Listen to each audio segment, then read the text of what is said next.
Hello, folks. My name's DC Rockwell, and this is your co-host, Elio Grieco. Welcome to Code and Chaos, a pseudo-random conversation that starts with tech and ends where it ends an hour or two later. Tonight, we have a special guest for you. Elio, would you like to introduce our special guest? Yes, thank you. This is James Bohr. He's an expert in threat modeling, and I met him. We actually kind of started arguing a little bit at a thing Fellam put on, who does all the MSS, Managed Security Services conferences. And we were going back and forth in the chat. And first I'm like, this guy. And as we exchanged messages, I'm like, wait a minute. This guy's actually really smart. This guy knows exactly what he's talking about. He's making really good points. So then we ended up chatting for a while, and I ended up coming on a security coffee house that he did, I believe the fourth one. And the more I've talked with him, the deeper the respect I have for him. And I would consider him a friend now. James is absolutely awesome. So would you like to tell us a little bit more about yourself, James? First, I'll say I'm touched. Thank you. I can't even remember what we started arguing about. But, I'm James Bohr. I run or continue running a family business that was set up in 1989, initially in digital signal processing, and I've taken it into security, but still the same sort of consultative approach. And my background in threat modeling is that, firstly, I'm fascinated by it, and I spent a large part of my master's researching and writing a dissertation on threat modeling. So I've got some support and at least some basis for my arguments around it.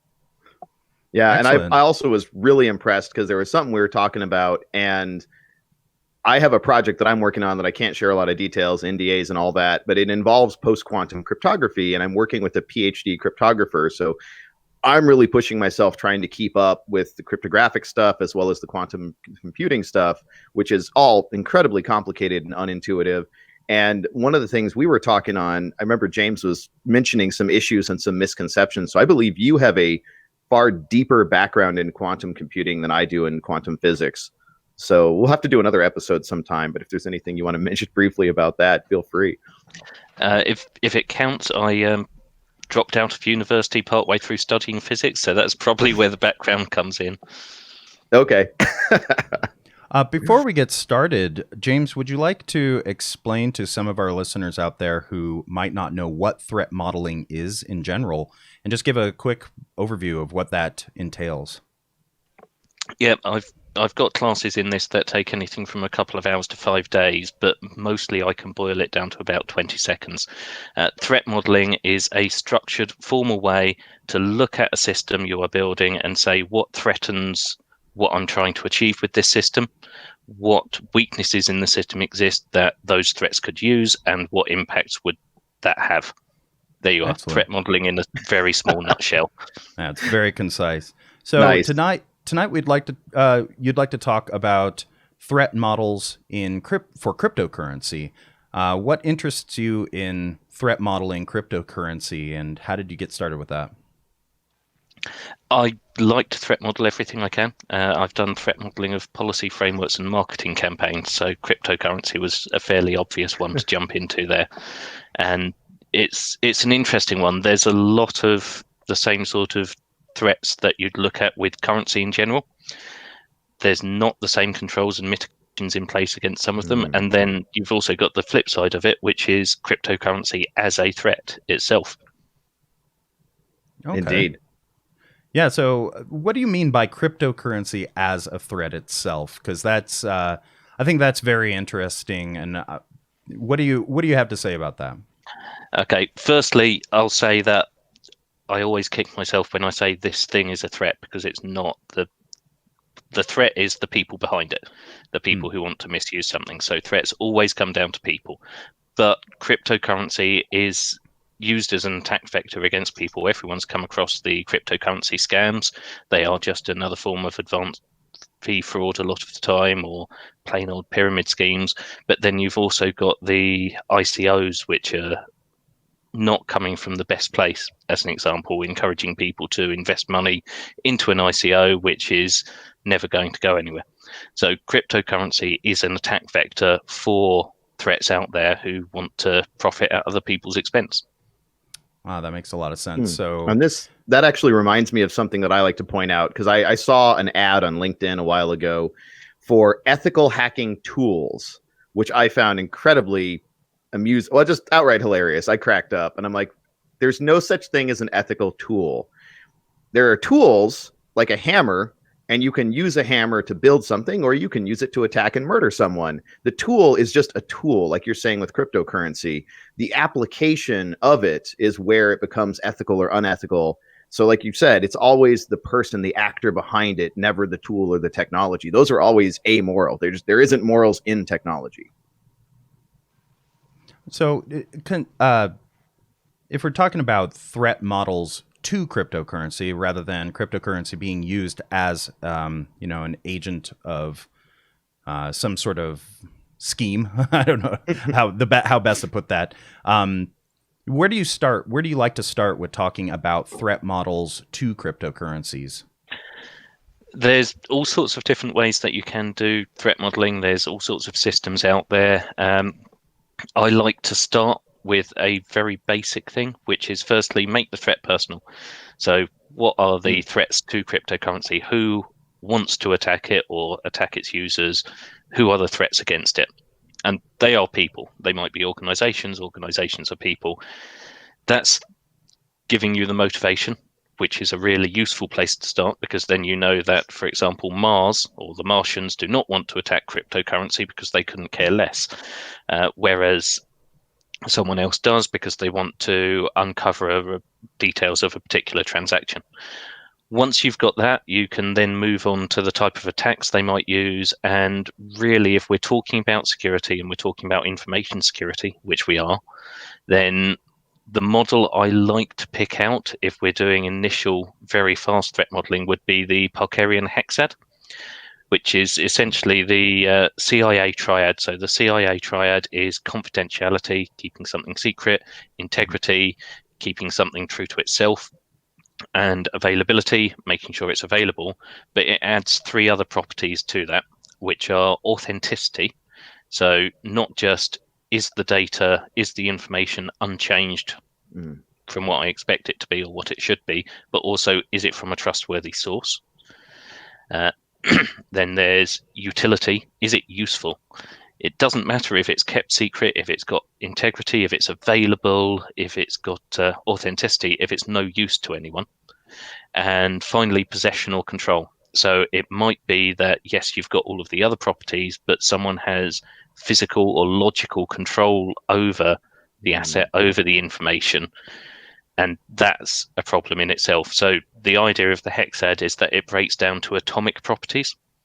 So you can't then argue, okay, well, is authenticity part of integrity or part of confidentiality or part of authentication? It's very clear what falls under what. And you can apply that to almost any system to get an initial threat. So with cryptocurrency, you can look at it and say what confidentiality threats or what confidentiality attacks might there be, what might compromise confidentiality, what might compromise integrity, availability, utility is a big one with cryptocurrency. Possession or control, when people are storing things on physical wallets, that really comes into play. And authenticity, is the transaction genuinely from who it's meant to be coming from? Given the level of anonymity in place, you've really got no authenticity. So there's all sorts of things there that come in. So that's the model I would usually take to start off with threat modeling. Okay, that reminds me of a joke. When you talk about usability, there's only 2 types of encryption that are completely unbreakable, and one is the one-time pad, which is not a joke, but then also WORN, WORN, write once, read never, or write only encryption, like writing to dev null, which, yeah, no one's ever going to break that. You could pipe gigabytes, terabytes of data to dev null. No one will ever break that encryption. It's just totally worthless. Yep. Burn after writing. Yeah. So I'm interested in knowing, out of all of these concerns that you have that go into this cryptocurrency threat model, are there any in particular that you think are a larger concern than the others that you would prioritize in terms of analyzing a particular cryptocurrency? For me, no. That is me personally, because I got out of cryptocurrency years ago, making a small profit, which was nice, and haven't gone back in because I think it is a bit risky. I can definitely see that there are massive concerns both for people who use it and rely on it, and for people who don't use it and rely on it existing, and for organizations, particularly large organizations, who find some of the protection, some of the anonymity it offers a concern themselves. So depending on which angle you want to take it from, I can definitely understand concerns, but I don't have any personally because I don't use it. Okay, how about what if we take it from the angle of a person who's highly enthusiastic about it? Because those are mostly the people that I have in my life. They are either holders of cryptocurrency or they want to get into it. You know, they're very enthusiastic about what it could mean for society. It could mean decentralization of all of the, monetary institutions. It could mean that we don't have as much oversight in what, we're not being surveilled as much in terms of what we are using this currency for. I'm sure you've met folks who are highly enthusiastic about cryptocurrency as well. What do you like to talk to them about if you're trying to convince them that it's something that should be looked at more carefully and that it is something that deserves scrutiny? The ones who are absolutely convinced, it's like talking to the people who've really bought into multi-level marketing. You can't. It's the people who are buying into it or thinking about it that I find are useful to talk to. And I'm not anti-cryptocurrency, not absolutely anti-cryptocurrency, but like anything else, it is something you should approach from a position of knowledge, which is one reason I've not gone back into it. I've actually not got enough knowledge that I could trust putting my money into it. And it's something you should approach with a degree of caution. So for anyone going into it, those are the two things to consider. Now, on top of that, there's the whole reputational piece. So there's certain cryptocurrencies out there which are, let's say, relatively solid. They're unlikely to disappear overnight. And then there's all of the rest, which are the vast majority of them. And those are genuinely dangerous. It's best to just stay away. They're similar to the fly-by-night startups that pop up for a month, get some investment, and then disappear. So do you suggest that for any ICO or initial coin offerings out there, that you just sort of wait and see what happens and not be early adopters? Or because of their cheap price, is it something that's worth throwing a couple of bucks into? If it's money you can afford to lose, then, and you want to go down that route, then do it. It's a gamble. Right. So I will say there's moral hazard there. If there's money that you are willing to lose, then financially, sure, throw some money at some. Now, the ICO boom is over. It ended a few years ago because, with almost no exception, pretty much 100% of the ICOs, there's maybe one Filecoin, and that the launch didn't go as good as we thought it would. But with the exception of Filecoin, I've asked people, show me one ICO that either is actually out there working and delivering on the promises it made, and no one's got any of those. Again, Filecoin is debatable. We'll see how that actually ends up going. Or show me one that at least has a promising path toward actually lay out to me technologically and societally, how will this actually achieve the promises it made? Because there were literally thousands. I think it was over 2,000 ICOs. Everyone else was just, everyone was inventing their own currency. And back in 2018, 2019, it was so hot that just anything and everything, ICO this and ICO that. And there were actually two of them. There was PonziCo, which was a straight up Ponzi scheme. And they're like, hey, at least we're honest. We're telling you how this works. It's a Ponzi scheme. So you know what you're getting into. Get in early and try to convince other people, and you can make some money off this, which is how a lot of them actually work. And then there was another one, UE token, useless utility token, or useless something token, Ethereum token, that also was basically a joke.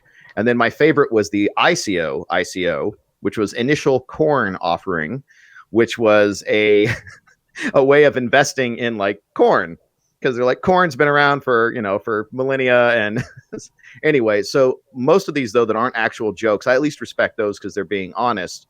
but there were a lot that were out there that were basically, like you said, straight up Ponzi schemes. And the downside of throwing money at a currency is you're encouraging people to do risky, stupid things. If it doesn't have any chance of legitimately becoming something where people actually use it to solve real world problems, you're helping. It's kind of like the guidance in the security industry. Don't pay ransoms on ransomware.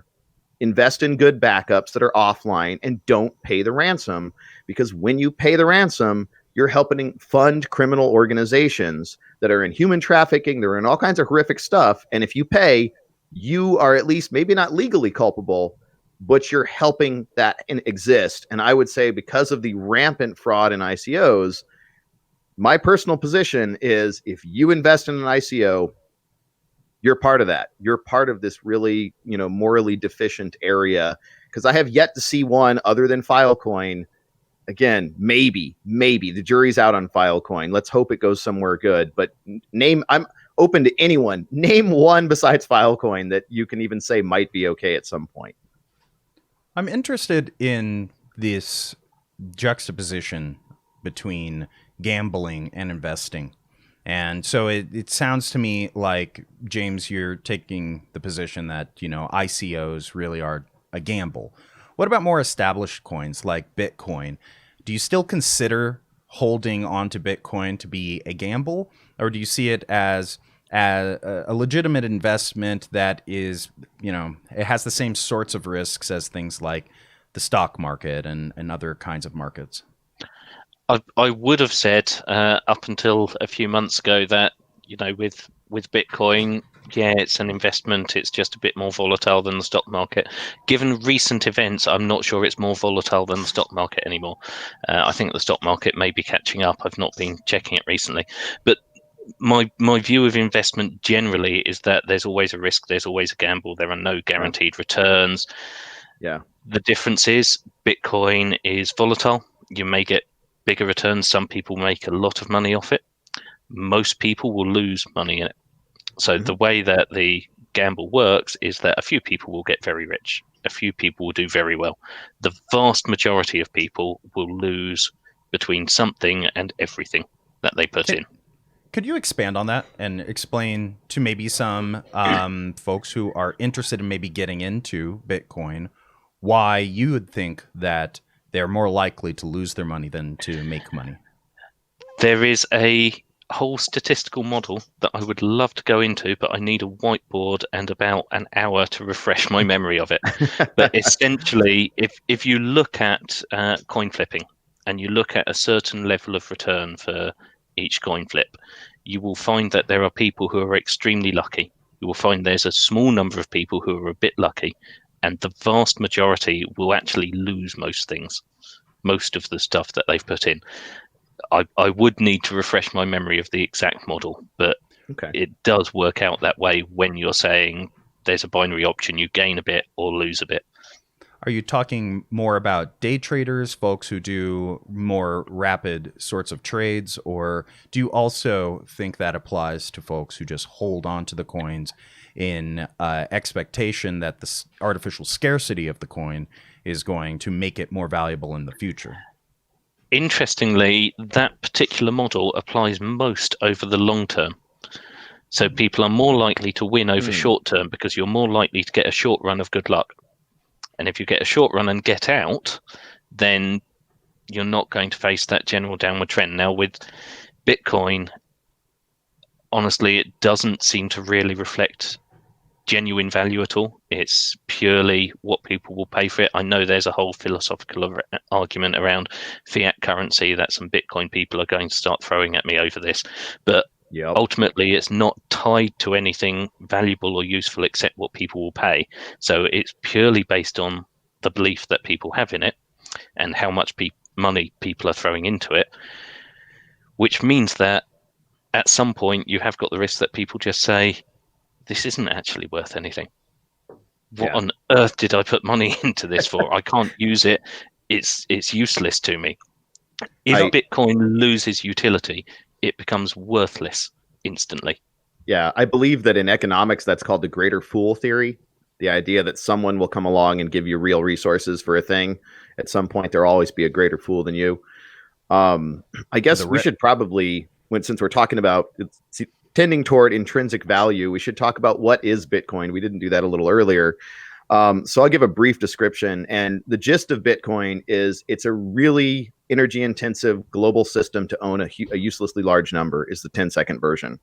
And so Bitcoin is based on a construct called blockchain, where we make a block, we take the cryptographic hash of that block, we put that in the next block, and it points back via the hash of the previous block. And because of avalanche effect, if you change anything in this block, then it invalidates the hash, which invalidates that block, which cascades all the way up. So the idea is you can make this chain of blocks where you keep adding blocks, and all you need is the very last signature to validate that none of the rest of it's been tampered with through all the way to the Genesis block, which is the beginning of the chain. And then on that chain, on that digital ledger, we have these numbers, and they're numbers that have a special pattern, aka a Bitcoin. And so you do mining, which is just an insane amount of computation to find certain patterns, and you get a new Bitcoin. And there is an upper limit. I forget how many million it is, but they decided in the spec that there's only like 20. I should have looked this up, but 27 million, something like that. If anyone wants to correct me, go right ahead. But there is an upper limit. It's a deflationary currency, which a whole bunch of stuff back and forth, deflation versus inflation, which is worse. We'll breeze over that until we have an actual economist on. And so the idea is I can mine, I can find these coins, these numerical patterns, and then I can use this ledger to say, I would like to give this coin to DC. DC would like to give this coin to James. And it's a record of who found what pattern, who gave it to what other person, and just a permanent record on this ever-expanding digital ledger that exists on computers literally all over the world. It's a distributed system, so anyone can start up a node. It's pretty expensive. You need a pretty powerful computer with an insane amount of storage because the chain is always growing. And you can start up a node, and you can actually be part of this network and mine, and in theory make some Bitcoin off of it, which in theory could correlate to money. So that's the gist of it. And hopefully under 5 minutes, that's what Bitcoin is once again, a global system to keep track of who owns a uselessly large number. I think that's, I think it's a kind of a complicated and snarky way of putting it. I think I might explain it as, it is it's a currency which has a ledger, just like a bank has a ledger. And this ledger allows you to verify that all of the entries on that ledger are authentic based upon the last entry. And it's something where you can trade. It's a virtual currency that people can trade. So that's the thing is, though, there's debate as to whether it's an actual currency. And I've read some really convincing write-ups saying it does not meet the properties of a currency. It definitely has a ledger, but it's not a currency. And I forget all the detailed explanations. And honestly, I don't want to waste the time because I want to start getting into some of these threat models. But it is a virtual system for trading around numbers and who owns a number. We're going to do a whole nother show or several that get into the technical aspects, the computer science aspects, cap theorem, and what that means for blockchains in general and for Bitcoin specifically. That's going to take several shows. That's going to be pretty complicated, even if we simplify it down. So we're not going into any of that tonight. So anyone who's wondering why we're not touching that, we're not touching it tonight. We're here to talk about adversaries that might want to shut down any of these cryptocurrencies. How might they do that in ways that most people are ignoring? And then also, James had a great suggestion. What about the threats the currency itself poses to various aspects of society, business, etc.? So, yeah, and if you want to learn more about Bitcoin, I think you can just go onto YouTube, look up a primer for what is Bitcoin, and it's probably easier to understand with visual aids anyway. So go do that, and then let's get on to some threat models. Bitcoin's something that you can hold on to. It's held in a thing called a digital wallet. And that digital wallet is really just a file that exists on a thumb drive. It can exist on pretty much any drive anywhere, right? And then we use markets to be able to trade these. And so I'm wondering, in this chain of custody of having to obtain a Bitcoin through mining, having that coin then sold to somebody, having that put into their wallet, having that person either trade that to somebody else or give it to a service like PayPal or some other service that now takes Bitcoin in exchange for goods. Where do you see where do you want to start in terms of the threat models to that? Since you mentioned PayPal, there's a lovely one there. So PayPal, TransferWise, any of these exchanges, a big threat model for Bitcoin, and we actually briefly touched on it. If it loses utility, it is completely meaningless. It becomes nothing other than a way of generating a lot of waste heat.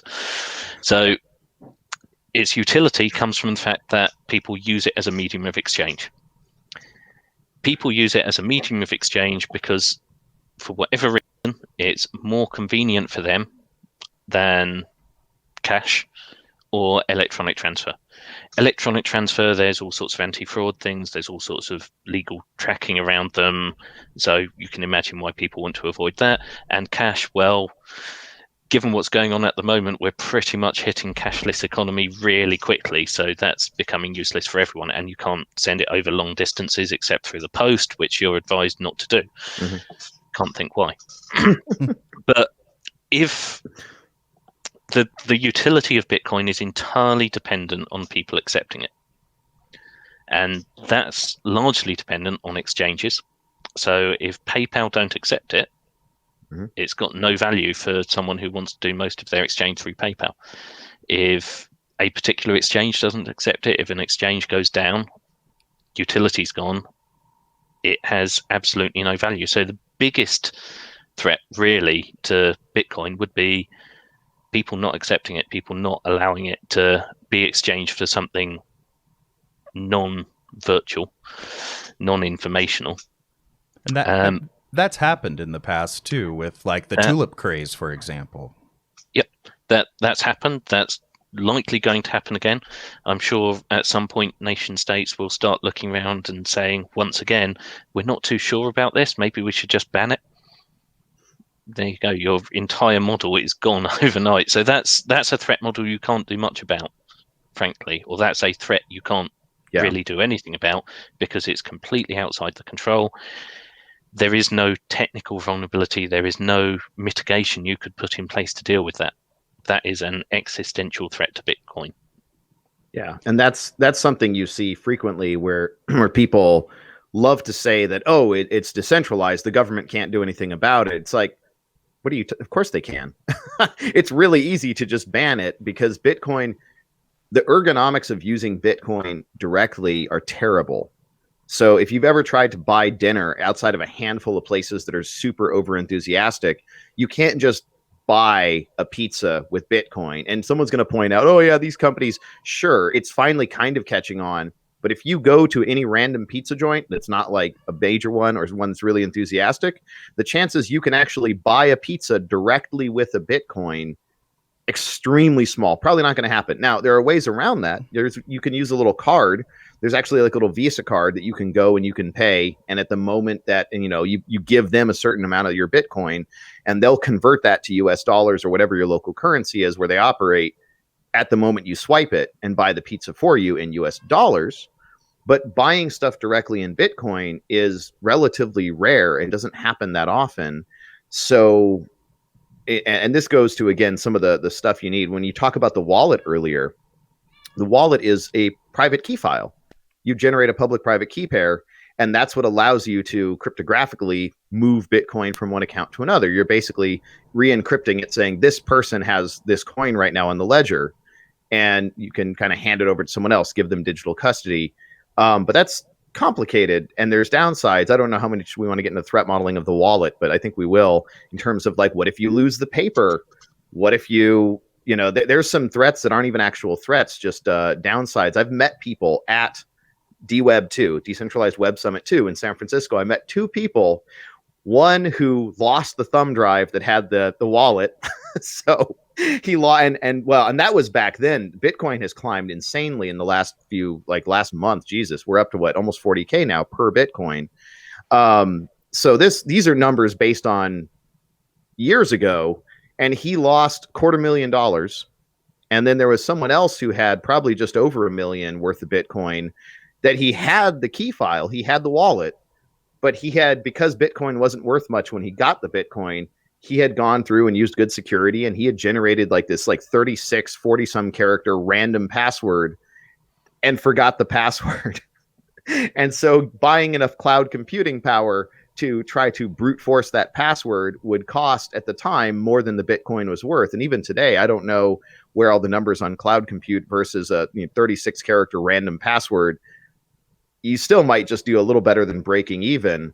So there are ways to lose Bitcoin just permanently. And this is also where I don't know if I call it a threat model, but because it's got this upper limit of Bitcoins, as people lose these wallets, like no one will ever get that back, because if someone could find out a way to break these keys and just grab the Bitcoin anyway, the entire system would fail to function.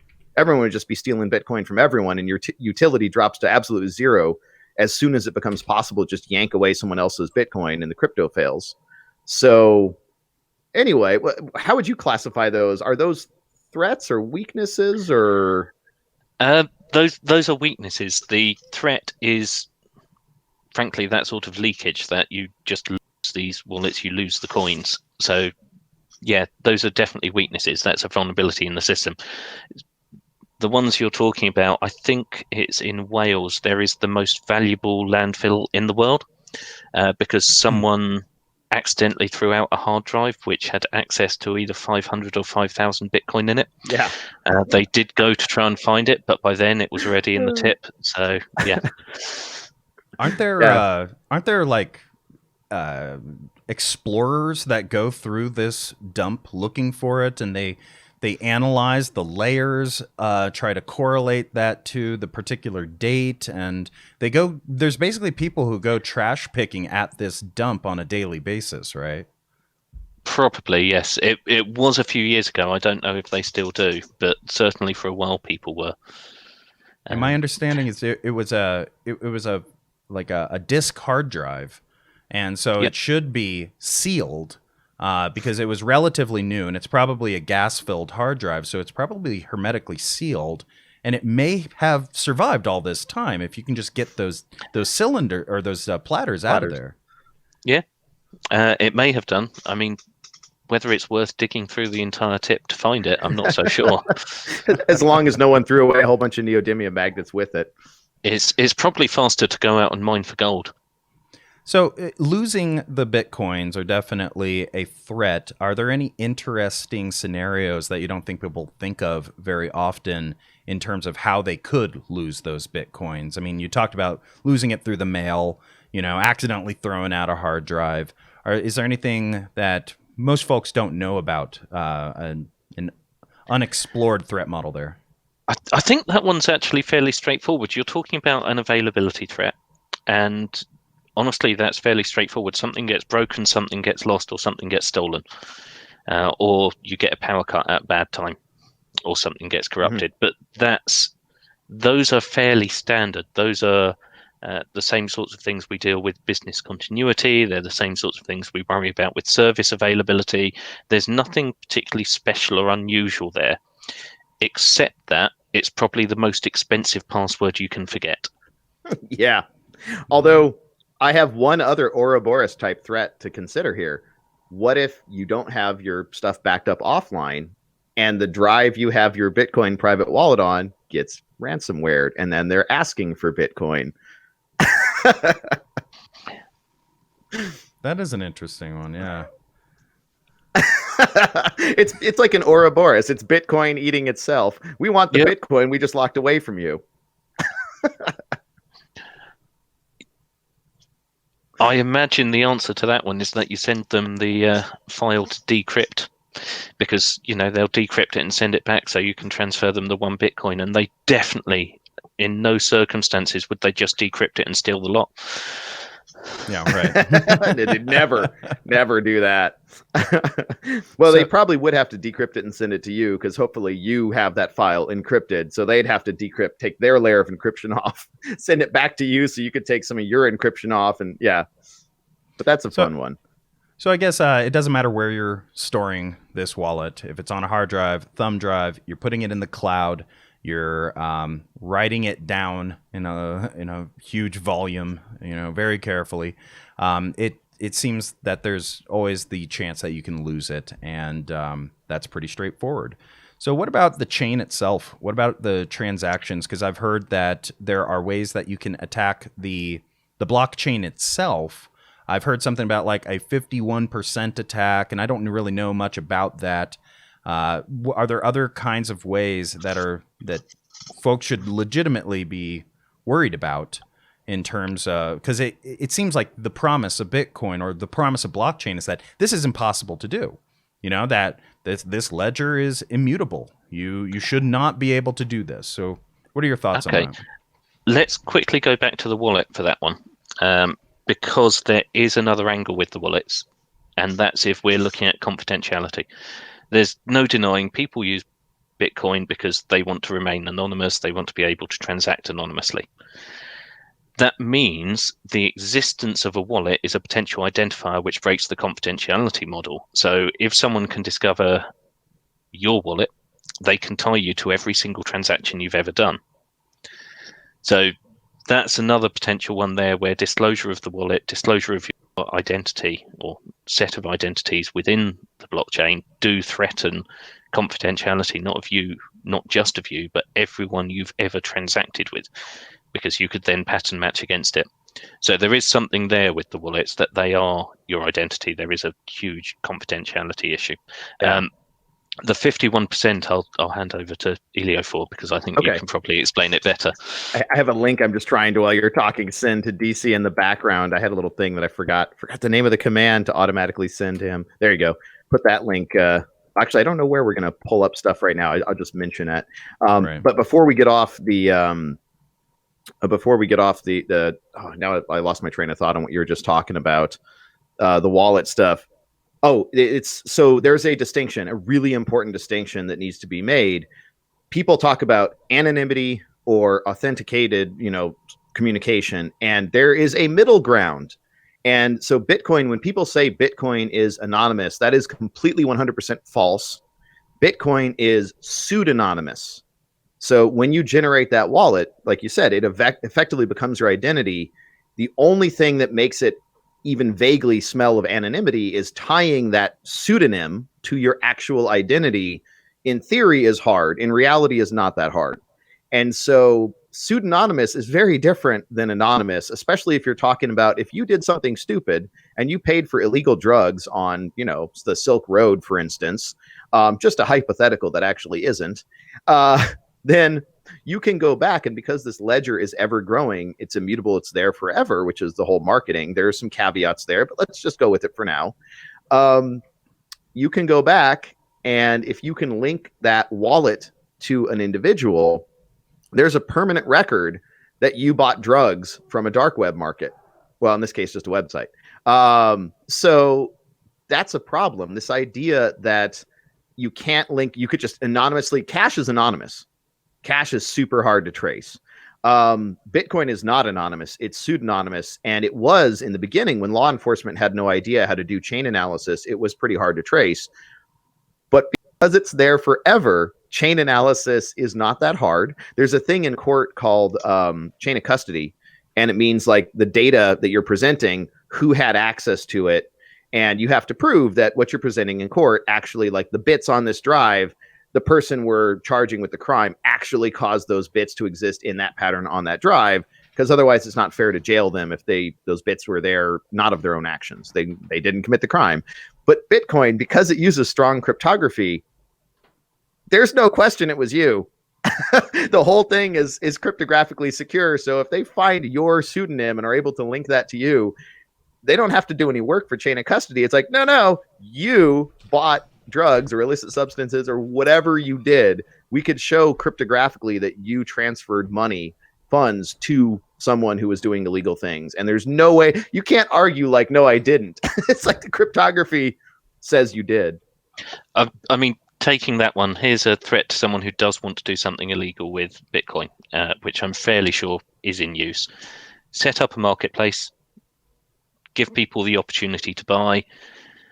there you go. You've got your full chain of custody. If you've got law enforcement running that marketplace, or if they take over, because this has happened numerous times, if they take over the computers and take over what was a legitimately dark marketplace where they're doing illegal stuff, and now it's law enforcement running that for a few months, that's not a hypothetical. That's happened several times. Yeah, so deleting your customer history will do nothing because it's all in the chain.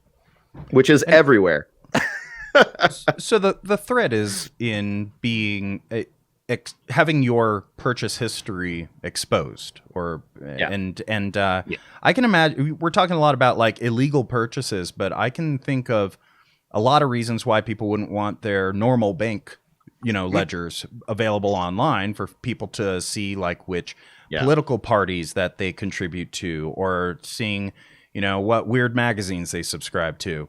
I can just imagine there's a lot of things that people don't want others to know about their financial history. Some of it pretty innocent things, just like I don't want people to know how much money I have, and that's it. And so there's a threat to sort of being outed and having your, having your purchase history associated, as long as somebody can somehow recorrelate your real identity with your pseudonym.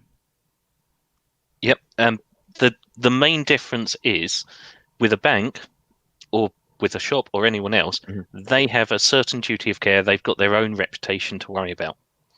When you're talking about Bitcoin and blockchain, all of those transactions are public. The only bit that's protecting you is that you've not been tied to that identifier. And the moment you are, and there are definitely cases where you would actually publicly want to take that identifier. If someone's saying, I need to know you are paying me, for example, then you're tied to that. You're tied to that forevermore. You can either never use it again, or, well, actually, there is no way to erase the history. There is no way to distance and divorce yourself from that transaction history after you've been identified. Well, I was going to say we could kill Bitcoin, but that's one of the interesting things of, even if you could kill Bitcoin, which I think is doable, but it would take a state level actor, and we'll get to that. The problem is blockchains have this insane property where they have all of the downsides of a centralized system with all of the downsides of a distributed system. So you have, one of the nice things about a traditional like sharded database is you add nodes and a little bit of the data. Each database is each machine in the system has a shard, like a single piece of a larger data set. And so if you have 50 or 100 or 1,000 nodes, it's a 50th or 1,000th. It's a little more complicated. I'm glossing over some of the error correcting math and stuff, but to keep it simple, it's a 50th of the data. So if you compromise that one machine, you only have a 50th of the data set, not everything. The interesting thing about blockchain is every full node has the complete ledger. And so if someone was going to be malicious, they could set up a full node, sync for a while, and they could go offline. And they have that forever. And there's no way to know where all the copies of all the data are. There can always be offline copies besides all the online copies, which anyone can join the system at any time. There can be offline copies that exist forever. So law enforcement, I would hope they're already doing this, honestly. It's kind of their job, is set up some nodes, grab a copy of the ledger, and store that offline for analysis for posterity. And like you said, there's nothing you could ever do. You can't even discover where all these offline copies might be. So for all intents and purposes, you do stuff on the blockchain, it is there forever. And this would be, I can imagine that because it's there forever and because it's a static set of data, but our capabilities of analyzing that data improve year after year, that there will come a time when it's pretty easy for, say, the IRS in the United States to just go ahead and run a query, identify people with blockchain wallets, and then come after them for the taxes that they owe for their purchases. I understand that through certain systems today, it automatically tries to take care of these taxes for you.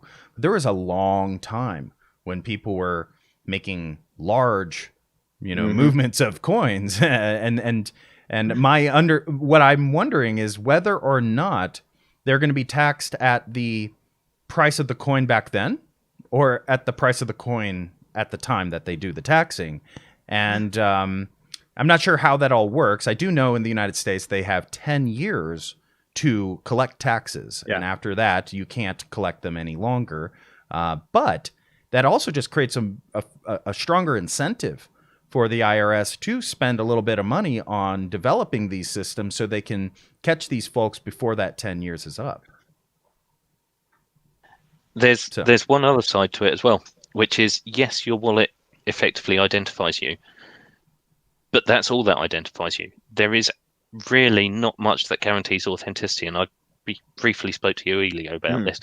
There is nothing that would prevent me from, yes, it would take some effort, but say doing one transaction after a whole history of unpleasant ones or doubtful ones, or just ones I don't really want to be associated with, and then doing one public one and crediting it to Elio as a slip. There is nothing then to prove that that wasn't you. There is nothing that ties me to that wallet. I can set you up quite easily. Yeah, and alternately, if I am Brian Krebs has done a lot of stuff to expose skimming operations and all kinds of stuff. And one of the dark markets sent him drugs. I forget how many grams, it's a fairly decent amount of cocaine. And he got tipped off, so he called the FBI, and he's like, "Hey, package showing up in the next 3 days with drugs. Here's the info." And they're like, "Cool, thanks, we'll come get it." But they were trying to set him up, and then of course they would have called the cops and be like, "Oh, look, he's buying drugs. Go arrest him, so he's not messing with us anymore." So if you are doing dark, nefarious things, yeah, I could just send you some Bitcoin, and people be like, "Wait a minute, why are you getting paid by this sketchy criminal enterprise?" And yeah, that can cause huge legal problems for you. And there's no way to do a chargeback and be like, "No, I don't want the money." Like it's a lot harder than with the bank. Even if we take someone, say, completely innocent, just buying Bitcoin for investment purposes, there's the whole thing of receiving stolen goods. And profiting from crime. And I know in the UK, I'm sure in the US as well, there's all sorts of acts around it. And knowing that you're profiting or benefiting from crime is not, or not knowing, is not a defense. Yeah. So you don't think that just by the nature of it being pseudonymous, and also the United States having the Fifth Amendment, which protects us against self-incrimination, that if we just don't open our mouths and we don't admit that this is my wallet, that there is a reasonable doubt to the ownership of that wallet, and you cannot be tied to it? I would love to have someone who with more legal background. I got a buddy who's a PI to weigh in on this because he weighs on stuff like this constantly. But in the US at least, I'll let James speak for outside the US, but in the US at least, there's when you speak publicly, like if you put an admission to a crime on Twitter, which is considered public, like you can't be like, "Oh no, I'm protected by the Fifth Amendment." It's like you put it on a public forum. Yeah, and if you go yelling voluntarily like, "I committed the crime in the public square," you don't get Fifth Amendment protections very much. Right. You've given that up. But if you keep your mouth shut. But Bitcoin is a system. You're essentially yelling to the world that I did this. Public ledger. Right? Well, so how are the laws? But you haven't yelled to the world, "Hey, I am associated with this pseudonym," I'm saying. So that if they come confiscate all your hard drives and they do a forensic analysis and they find that key, the likelihood of someone else having, again, if it was actually likely that generating a key, like people that choose bad passwords, if it was likely you could generate a cryptographic key and it would collide with another, the whole system would fail. So then it has to be unique, like really, really unique. So even if you use a crappy password to encrypt the key, the fact that you have that key is so infinitesimally small, like no one else could accidentally generate the same key. So then it seems like there's another threat model there too then, which would be like cryptocurrency framing, where you could do a bunch of illegal transactions, put this thing onto somebody's computer somehow where they don't even know it's there, and that a forensic analyst is going to find it. And when possession is 9/10 of the law, they're going to end up foregoing, they've essentially forfeited their Fifth Amendment right. Hey, Yeah. you've just won a competition. Here's your 1 Bitcoin prize. Here's the code for the wallet. Wow. Yeah. It's all yours Or now. even just sneaking, like blue snarfing someone, where you use flaws in Bluetooth or a number of other things to just drop a poorly encrypted. Just choose a bad password for the, encrypt it, but make it a bad, easy to break password, and drop a wallet file that has funds from stolen goods on someone's computer, and then again cause some reason for the cops to to investigate. And this has been done already with child pornography and other things. The best case was actually they set up this was years and years ago. The FBI set up a Sting server where they distributed this IP address, this link, in forums that were known to host child pornography. I believe today's term is CSAM, child sexual abuse material is the new proper term. And the idea was anyone who went to this IP address was seeking out CSAM. And so lock them up, go grab all their stuff, all their computer equipment, and do a deep forensic analysis, and let's put them away. The problem is, as EFF and Epic and others showed, there's a whole slew of reasons why you can't tie a single IP address to that person and prove intent via chain of custody. And part of that is a lot of IP addresses are dynamic. They're a little less so now with cable modems than they were with the old modems. But a lot of browsers will pre-cache. I have that turned off on my browser, but the default in modern browsers is all the links on the page. It'll go download those without you even intending to go there, so that when you do click, it's got all the page assets pre-cached and it loads instantly as far as you're concerned. So there's a whole bunch of ways. So luckily that got kind of thrown out, and the FBI is not doing that anymore. Just visiting an IP address is not enough. But that was an attack people were doing, is I send you to a page with this IP address. I'm like, oh, dude, check this out, man. And you go and your browser pre-caches, and now 2 weeks later, FBI comes, takes all your computer stuff, and I've DOSed you. I've deprived you of all your electronic devices when you had no part in it. You had no intent to ever go there. So I guess that's the takeaway here is, if somebody's offering you a free Bitcoin, are there ways? Let's say I am told, hey, I'm going to send you some Bitcoin. Is there any way to check what's even more fun is if they still have a copy of the key, which why would they not? They can do that. They can get you in trouble, locked up, and then they can move the Bitcoin if the cops haven't done that first, which they probably wouldn't as part of a investigation. So they could pull it back and not even lose the Bitcoin. That's the really fun part. So, I mean, is there any way to protect yourself against something like this? Or is it just like, don't use Bitcoin? There's always a chance that somewhere in the blockchain, you are going to be taking on this liability. You want to take this one, or you want me to take it, James? I think, yeah, there's always a chance you're going to be taking on this. It's something that I'll start over.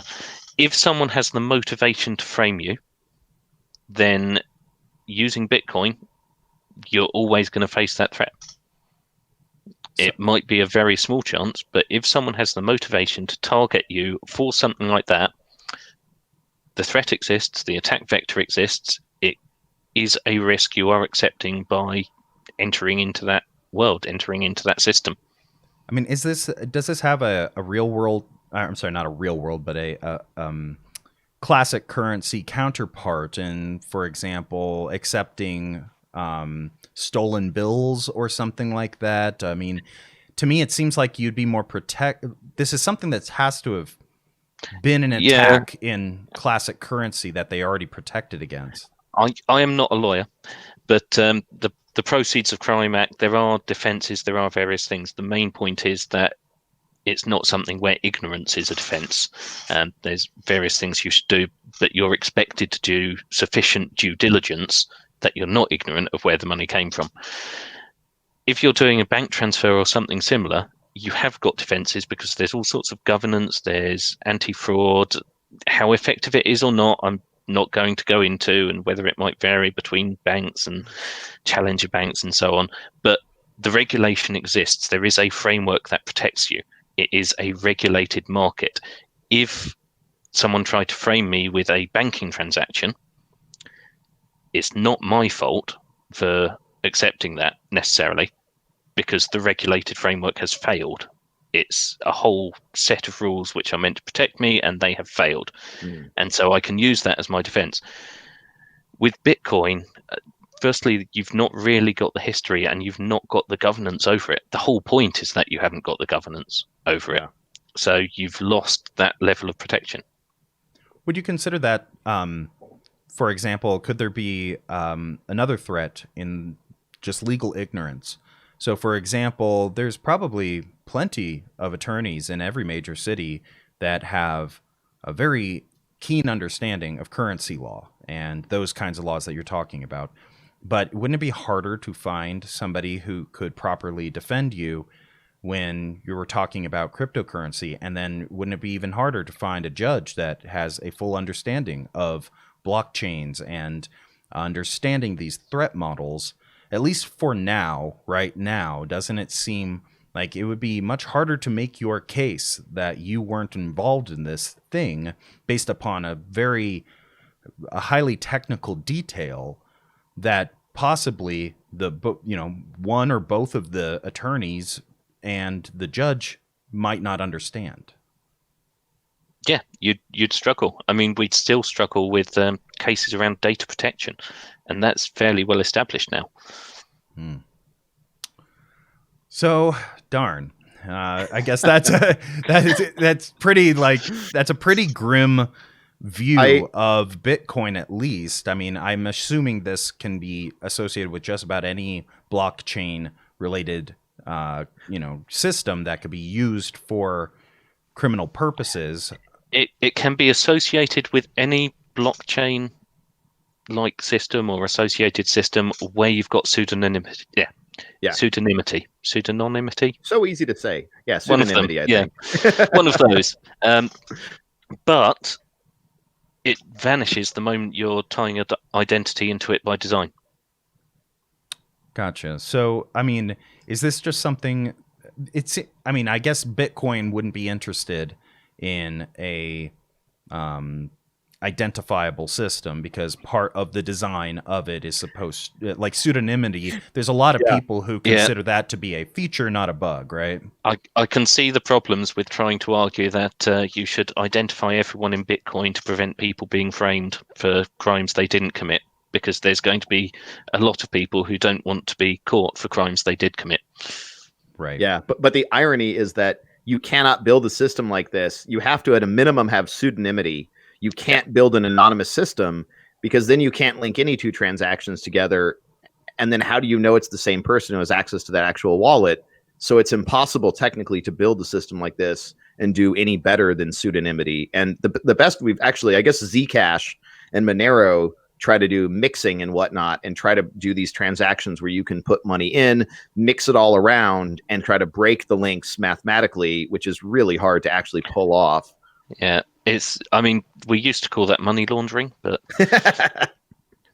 now we call it innovations. We call it private blockchain. Actually, no, that's a different term. But so I talked to a lot of folks who, I used to talk to a lot of folks for a long time who believed in a post-currency world. They were like, no, we want to go back to things like bartering and trade and things like that. We don't want currency. And then you start talking to them like, okay, well, what happens when I want a liquid form of this? And they're like, well, maybe we could somehow come up with a system where there's like little pieces of paper with the numbers written on it. You're like, yeah, well, what about people fortunate? Well, maybe then we could come up with little serial numbers. We could put it on there. And okay, well, what if I could, come up with the next serial number? Well, we'll have to have a way of verifying those serial numbers. We'll have to have some sort of central issuer of these things. And they end up recreating currency. Right. And it sounds to me like when you start analyzing these threat models on cryptocurrency, it's pushing us right back to the centralized bank model where it's like, oh, so you don't want the risk inherent with pseudonymity. Okay, well, maybe we could come up with some sort of system where people actually present their ID and open an account with somebody, and you're just recreating banks at this point. Yeah, you are. You're delegating trust. Anytime you're working with something like this, ultimately you are going to come down to either I need to do every single piece of due diligence myself and affirm that you are who you say you are, I am who I say I am, the goods you are giving me are exactly the goods you say they are, all of that work, or I delegate that to someone else because, frankly, there's 24 hours in the day, and I don't want to spend 19 of them checking every single transaction I try to make. And if you're delegating trust, you are centralizing it. When you distribute it, you have to take that accountability yourself. So I have a question for you, James, because I have thoughts on this, but I want to hear your interpretation first. So we always hear the point like trustless. We hear them throw around that Bitcoin is a trustless system, which I think is absurd. But I want your take on what does that mean anything? And if so, what does it mean? It's certainly not a system I trust. I had to make that joke. I would say they do have a point because trust fundamentally relies on identity. You cannot trust without some sort of identity. So this pseudonymity does mean there is a degree of trustlessness until there's identity. Now, whether that means it's a workable system or not is a whole different thing. But that would be my guess for what they mean by trustless. I've heard something interesting in terms of that identity, in trust inherently includes identity, but there's also like the story of a guy who walks into a village, right? And he starts talking to enough people and convinces them that he is this other person, that then the village trusts that he is that person. And maybe somebody misidentified one time, and this or that happens, and it builds up this trust. There's still trust there, but the identity hasn't actually been made. Is it that it's just a fake identity? Yeah, it is an identity. It's the wrong identity, but it is an identity. That's where the trust is residing. If identity fraud is theft of someone else's trust, essentially. It's me stealing the trust that someone has placed in you. And so this would be an inherent still attack model for digital systems that do sort of the same thing, where it's calling up a bunch of people and going, do you know this one? Do you know this person? Do you know this person? And it builds up sort of a trust score on certain identities.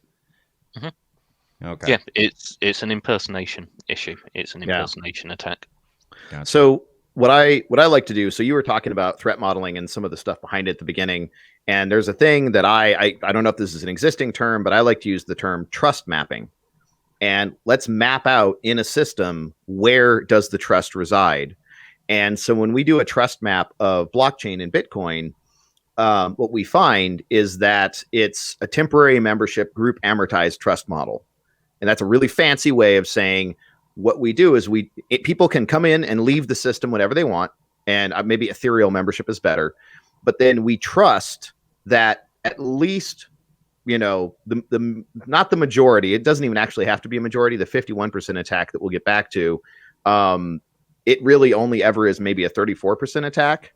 So you never actually have to get through 51% of the network. You could do it with a lot less. And there is actually, I believe Simon, what's his name from Hashgraph, Simon Limon Baird. He did a mathematical proof of that I'm still working to dig up the original proof. But partitioning and stuff gets you there too. So anyway, you're trusting that most of the people participating in this system will not collude, that at least, not greater than 33% of the people will collude against you to go ahead and just make the system do whatever they want it to do. And you have no say in that. And that's where your trust is, that, most of the people will never collude against you, which turns out, I think, as we're going to get to, is a bad, like that is one of the threat models I think there's one important thing there, that it's not most of the people won't collude against you. It's most of the resources put into calculating the blockchain won't collude against you. And that's a very different thing. Yes.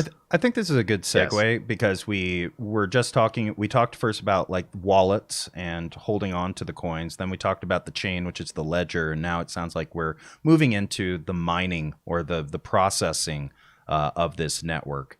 And so my understanding is that these kinds of attacks you're talking about, whether it's 30% or 51%, we are, and again, James, when you're talking about the people who own the resources we're talking about are those miners, right? So let's talk about that. How do you attack the miners themselves. And I don't know if we want to start with that 51% attack. I think that'd be a good place to start, just because I think a lot of people that I talk to who consider themselves cryptocurrency savvy, they've heard of this, but I don't think any one of them I've talked to besides Alio actually understands what it truly means. So do we? I don't know. Ilio, do you want to take that one? I guess I'll give a really brief, as quick, because again, I don't want to go deep into the tech this time, but the gist of a 51% attack goes back to CAP theorem, which if you're in distributed systems or programming, you want to sound smart, you bring out CAP theorem. It's consistency, availability, and partition tolerance are what the CA and the P stand for. And there are these annoying aspects of the real world that when you're trying to build a system that does distributed processing, you run into these physical things like, the network doesn't always work. The packets don't always get through. The time delay and the latency of a packet going from one node in the system to another is variable. And even best case is non-zero. So you run into some nasty, hairy problems. And so it's really hard to solve these problems. People have been wrestling Paxos and Raft and all these other consensus systems in trusted distributed systems. They've been trying to figure out, how do you deal with these things of storing little bits of data everywhere and still having the system give you accurate and trustworthy answers. And that's hard enough when you trust every node in a big distributed database. When you try to go trustless, I hate that term so much, then you run into even bigger problems. And so because each node has its own little view and there's always a delay globally from data getting from one node to the other, it's possible that different truths get to different nodes at different times, and they have to reconcile, well, what is the actual truth?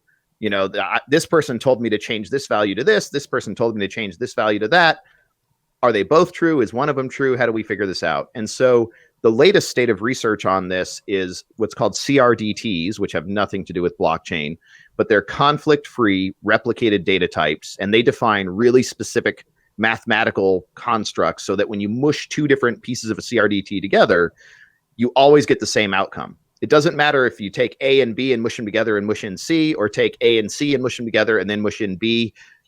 No matter how you put the pieces together, you get the exact same outcome every time, guaranteed mathematically, if you're doing a CRDT. Bitcoin and blockchain in general didn't go that route. They use another thing called a consensus algorithm, where you basically have a little lottery. And one node in the system, well, the way Bitcoin works, we'll use that because it's the most popular, is you have to find a hash value. You take the new block, which is all the transactions, all the records you want to add to the chain, and all the full nodes get all the records everyone submitted, and they try to clump them into a block. And then they start computing the checksum of that block. And the difficulty is you want a certain number of leading zeros on the checksum. And because of the way the cryptographic checksums work, you have avalanche effect. So even a 1-bit change should make the entire thing change completely. So predicting how to get leading zeros is basically impossible. It's extremely hard mathematically. And so everyone just tries hashing it. Oh, not enough zeros. Adding like a little bit to the end. Hash it again. Oh, not enough zeros. Increment, hash again. And you try this like billions to trillions of times and just generate hashes and hashes and hashes. And then whichever node manages to find, oh, this has 6 leading zeros in the hash. Yeah, then that person has won that round of mining. And that block becomes the actual next block. And then we move to the next round. And everyone, starts all over again trying to compute the next block with the right hash that has enough leading zeros based on the current difficulty factor. So it's a lottery. And what this does is it does two things. It creates a clock where you can't just mint blocks as fast as possible. You end up having to mint blocks on like a 10-minute time schedule, ideally. And then the other thing it does is if you want to commit fraud and you want to like front run your transactions, or you want to do any other kind of shenanigans and omit transactions, like, oh, I don't actually want James to be able to spend any of his Bitcoin. So in a centralized system, I could just, every time James submits a transaction and says, I want to send a Bitcoin to DC, I can just not put that in the ledger and block that. And so to prevent that from happening, we don't know which node is going to win. And so you would have to, and this is where the 51% attack comes from, if you want greater, if you want a decent probability that you can do nasty things like this every time, if you own 51% or more of the processing power, then it's like flipping a coin. Like if you have most of the stuff, there's a pretty good chance that most of the time you'll be able to win. And you'll be able, yeah. So simply put, it's that whoever owns 51% of the miners gets to drive the chain. gets to reconcile the chain however they want. Yeah, and so if I wanted to attack Bitcoin and I wanted to say well, everybody gave me their Bitcoin, I would just have to put online more machines than 50% or 49% of the rest of the world, and then I get to then control what the next couple of blocks are going to be until they can get 51%. So I've heard that this is very difficult to do, that the number of machines that are out there, the amount of electricity it takes to run these has exceeded what individuals can really do at this point, and that you're really talking about nation states that would have an interest in this kind of attack. Is this true, or is it like just a billionaire, for example, could Elon Musk just fill out one of his gigafactories full of miners and take everybody's Bitcoin? Well, there's a wonderful website that I wish we could bring up called crypto51.app. And they constantly calculate the costs of all the different major cryptocurrencies and how much it would take for 1 hour to rent enough cloud compute to conduct a 51% attack on each thing. So right now, the cost, according to crypto51.app for Bitcoin, is $716,072. So about $750,000. If you have $750,000, you can do a 51% attack against Bitcoin successfully for 1 hour. So doesn't that mean that the 51% attack? This seems to imply that the 51% attack has already happened and probably is happening all the time. Is that true? Not all the time, but there have been examples on various chains of 51% attacks either being possible or actually happening. We've actually seen at least 2 examples of chain rewriting where people have actually gone back and rewritten supposedly immutable transactions on a chain. So this was always, theoretically, it was so expensive and you need so much compute to do this that it would never, ever happen. And then, of course, reality, just right after people were saying that in a large public way a few years ago, I forget when the first 51% attack was, but it's like, oh, no, there, it happened. Yeah, no, it's totally realistic, and it just did happen. Okay, so, James, this seems to completely undermine trust in this network. Like, this, to me, if I can point at this and say, you have $716,000, we can run some cloud resources for an hour, and we can get whatever you want into that chain. It that to me makes it an untenable situation. There's no way for us to call this. Like, why would PayPal get involved with something like this? Because they can afford to run it for an hour. No, it's you said it first, not me. Wow. It's right. So threat modeling. Big thing is about the threat, and it's not just does the threat exist, it's does the threat threaten you. As a user of Bitcoin, does someone have an incentive to spend that money to attack me as an individual or to attack the whole system? The whole system, maybe. Me as an individual, probably not. I'd be beneath their notice. Right, so that's where it comes in. Yes, that exists, but arguably, someone with $716,000, if they want to attack me, there's easier ways. They will cost less. Yeah, right. I would agree with that.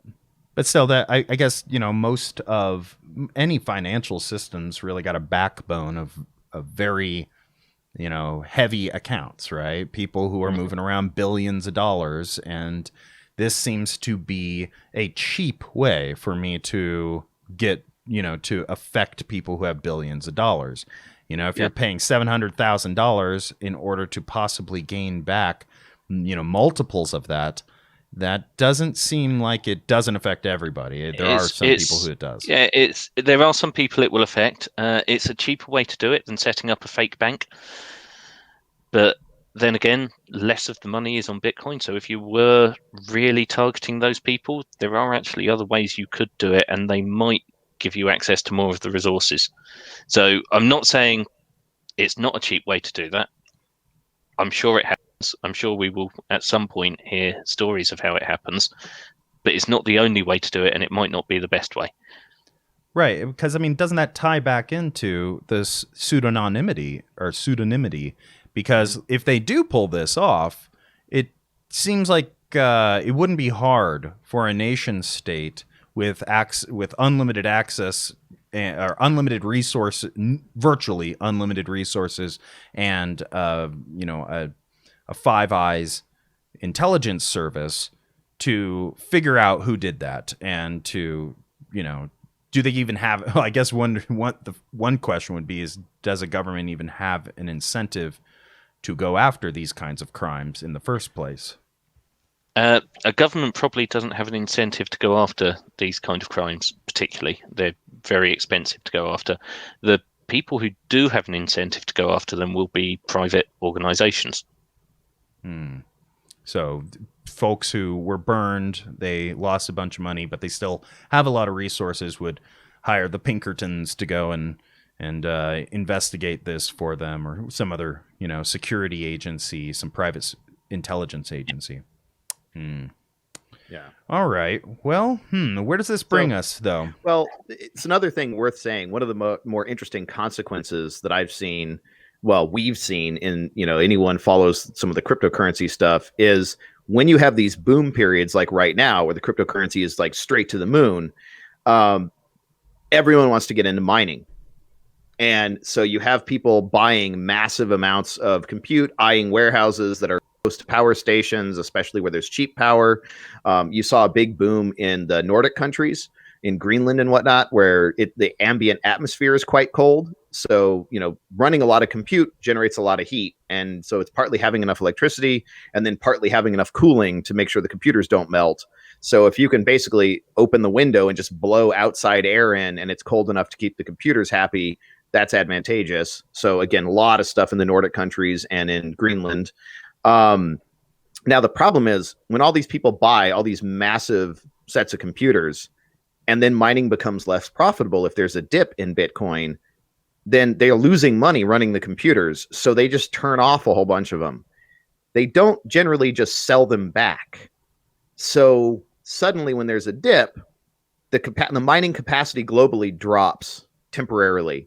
And then when there's another boom period, there are the ability to just turn on warehouses of computers and vastly increase the amount of mining power can cause the capacity of the mining system globally to shift literally in an instant, where if the system stabilizes with a smaller number of computers and someone has all these dormant warehouses full of machines and they want to do an attack, they might be able to switch on enough machines to have majority mining power, because everyone forgot, there's a few, 1,000 teraflops worth of compute just sitting on standby that can be activated at a moment's notice.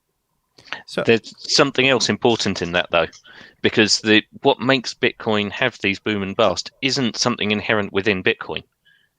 It's the exchanges. It's what people will pay for it. So you've got these bottlenecks of essentially value who could set the price. If they became the major exchange or one of several major exchanges, you can effectively govern the price by saying this is what we'll pay for it.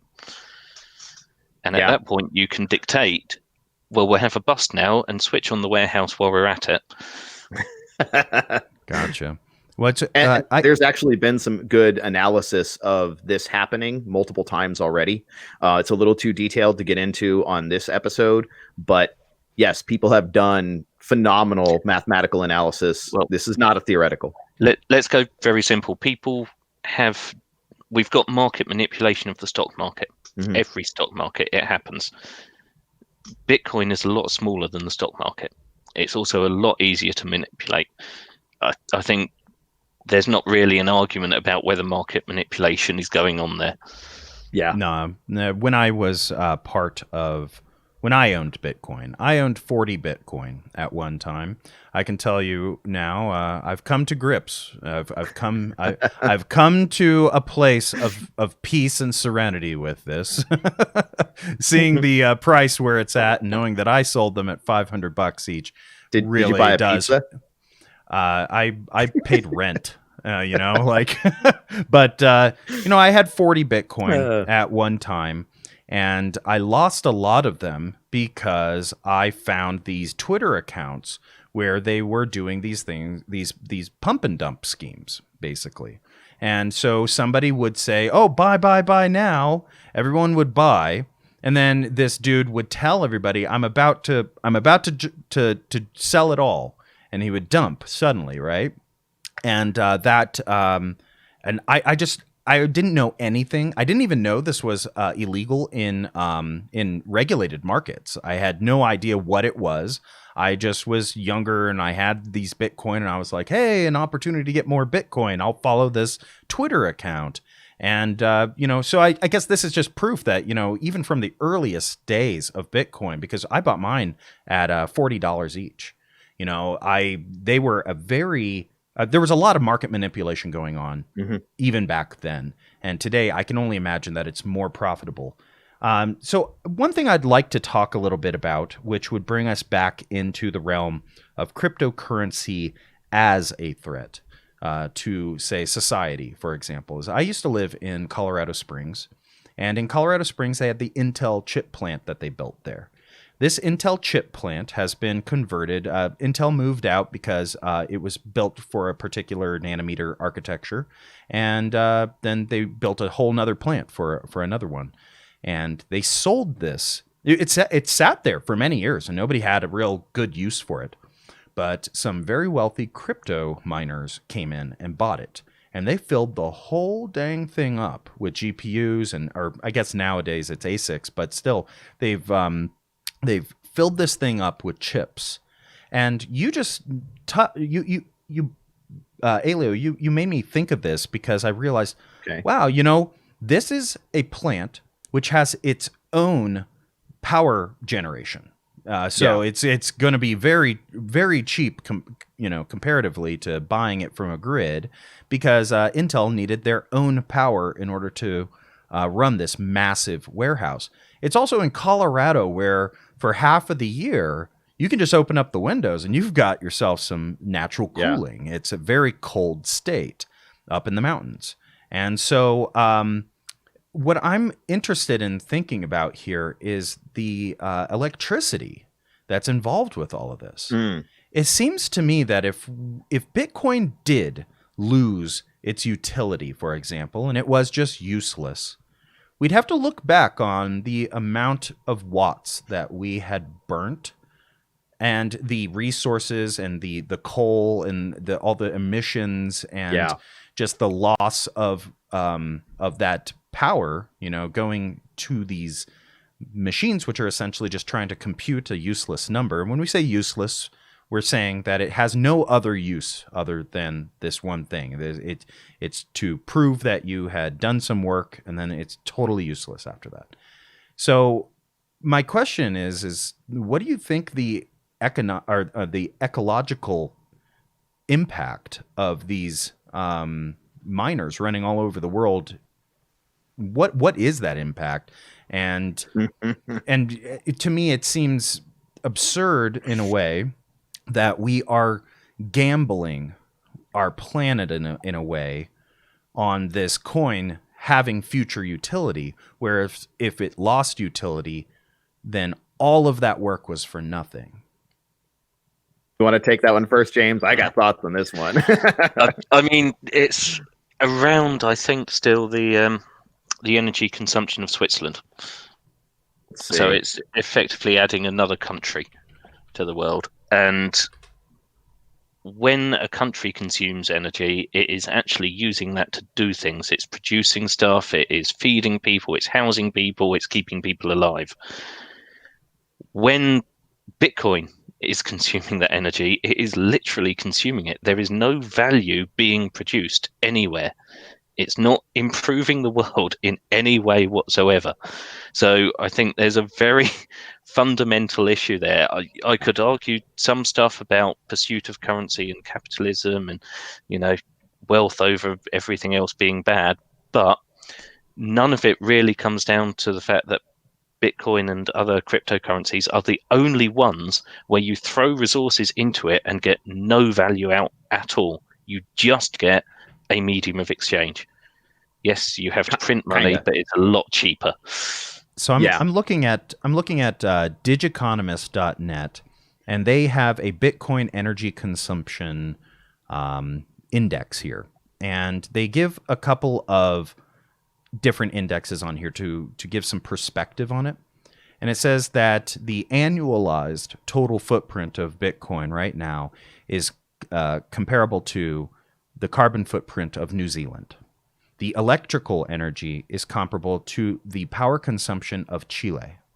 The electronic waste, which I hadn't even thought of until I just saw this, the electronic waste is comparable to Luxembourg. And then the single transaction footprints are pretty sad. So if we're talking about one single transaction on the Bitcoin network, we're talking about the carbon footprint of about 700,000 Visa transactions, or about 52,000 hours of watching YouTube. The electrical energy is equivalent for one single transaction to equal the amount of power it would take to power an average U.S. household for over 23 days, or 22 and a half days.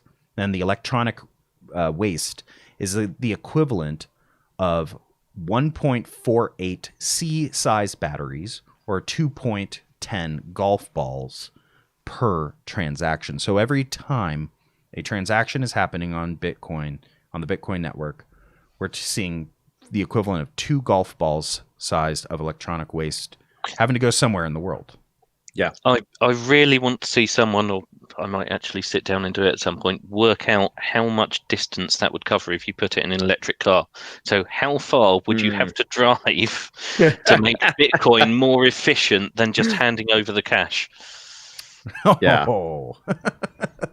That's a great, that reminds me of like the what's it, the pigeon transaction protocol. Where, the RFCs where carrier or TCP/IP over avian carriers, right? 1149, is it? Is it? Yeah, I think it is 1149. There's 3 of them now. They followed it up twice. They added quality of service. They've actually carried it out as well. Oh, they have. That's awesome. Yeah, it's been done. I'll tell you what, it's got awful latency, but it's got great bandwidth. Yeah, that's exactly what I was going to say. Actually, security-wise too, there's something to be said. They use that technique without digital, but with paper in world wars and various conflicts, and that used to be the mode of transportation in medieval times. There's actually something to be said for it, Anyway, so in terms of threat modeling here, how could electricity be seen in terms of a threat model? Like, is there a way for example, one country to greatly, how do you put it? Like, get another country very excited about Bitcoin and then just sit back and go, ha ha ha, and watch them just burn away their resources for this thing. How do you think of electricity as part of threat modeling? Yes. So it's not electricity specifically necessarily. You can do a threat model around electricity. You can threat model anything. If I'm doing it with something like this, I will generally just say resources. Electricity is a resource. You can lump them all together and treat them as one thing because it keeps it simple. But yeah, you could quite easily, someone has certainly got a lot of people burning a lot of resources to not do very much with Bitcoin. So whether a country could try to do that or already has might be an open question. Are there there's Venezuela is a great canonical example. So one great way to use electricity as a threat against Bitcoin is look for who's consuming absurd amounts of power. If they're using a ton, like megawatts and megawatts of energy, probably running a Bitcoin mine, and you can figure that out at the power company. You can look at the grid, or you can even do infrared satellite or aerial photographs and look for facilities emitting huge amounts of heat. and you can actually find mining operations. And as far as attacking, if they don't have their own power source, then you can go ahead and you can just cut the power and shut down that mining operation as an attack. Alternately, if they're using renewable like solar, China actually just upped their cloud seeding program. They've been doing cloud seeding to, they've been modifying the weather in China. There's a CNN article about that and some other sources. So in theory, like, yes, you can kind of prompt rain to happen in cloudiness. So that would be another thing. If it's a solar powered operation, you could, for some period of time, try to seed the clouds and cut their power input via solar and shut down mining just with an airplaner's view. So there are ways to find and to attack. And the reason I brought up Venezuela is that people, as the currency collapsed, were switching over to Bitcoin mining. And part of that was because Venezuela was based on oil money. They had free electricity for anyone in the country. No one had a power bill. So you could set up mining rigs that were super power hungry and basically steal electricity from the government and convert it into currency to buy goods with. Because let's be clear, people that are doing crypto mining and placing little crypto miners on your computer, which is never Bitcoin, it's usually Monero, because it's, just Bitcoin's way too power intensive to mine on individuals' computers. But Monero works. Like, you're basically just stealing their electricity and turning it into money for you. So given all the things that we've talked about, isn't cutting off somebody's power for mining in their country a benevolent act? Depends on your perspective. All right. So I'm interested in how you're generalizing resources, James. So in terms of resources, we talked about electricity, and we talked a little bit about electronic waste now. Are there any other resources that we haven't talked about so far that you see are being consumed by Bitcoin or cryptocurrency in general? I'll tell you what, there's a lot of second generation graphics cards which become available very quickly. So yeah, there's this whole scarcity thing when new hardware suitable for calculating Bitcoin comes out. It's bought up massively, goes out of stock, no one can really get hold of it, hugely drives up the price. I think I'm convincing myself that actually the whole thing is a conspiracy by the chip manufacturers. But yeah, just as a quick note, apparently for a single transaction you could drive 2,400 kilometers in an electric car, or 1,500 miles. So, be very sure it's not easier just to drive the distance. Wow. So that's incredible. I mean, that's in the US, that's almost like driving from Arizona to New York. That 500 miles short, but close. Well, you heard it here, folks. The Satoshi's real identity has been found out, and it's Jensen Huang, the CEO of NVIDIA. Now, let's be clear. As horrible as that is, everyone's thinking in the Bitcoin crowd, he's going to give a caveat. No, I'm going to say it's going to get a lot worse. Because the more popular it is and the more people that decide to get into mining, that number goes up, and not quite exponentially, but close. So that was my hobby, was when that Digiconomist page on the energy consumption, when that was released, I would watch that go up and up and up. And every time I talked about Bitcoin, I give people an update on here's how bad it is now. And then when Bitcoin dipped, people shut off their mining stuff, and that number got a little bit better. It actually went back down. But now that Bitcoin's approaching $40,000 per Bitcoin, everyone's rushing again to throw money into Bitcoin and Bitcoin mining. And so that number is going to get worse. So right now, it's 1,500 miles, 2,000 whatever kilometers right now. But as Bitcoin gets more popular, it will be 2,000 miles. It will be 3,000 miles. It will continue to get worse. And I think the upper limit on what I saw, assuming there's a whole lot of problems with this, and we'll save this for the other episode technically, but assuming you could get every transaction in the world to be Bitcoin, get rid of Visa, MasterCard, get rid of cash, like everyone's using Bitcoin, you would have to take the world's current energy, like all the energy produced by humans across the world, it would have to be 5 times higher than that just to run Bitcoin for everyone. So not to heat any houses or anything, just to run the Bitcoin. Well, doesn't that bring us to a supreme irony in that something which was designed to have artificial scarcity, is creating real scarcity in the world for all of these different resources. By creating this scarcity, virtually, we are intrinsically tying it to physical objects and physical resources which are having to support it. And so the idea of creating some sort of virtually scalable system, which which can, it seems to me like a lot of folks don't think in terms of the brain in the vat when it comes to virtual systems. That in order for there to be a brain in the vat that is, creating this virtual reality that the brain and the vat have to exist at least. And so it's like we have this massively scalable global system that they want everybody to be using. And it wouldn't really matter if it's, coins or if it's something else. You're going to have to scale out of a physical infrastructure across the world to be able to support that virtual reality online.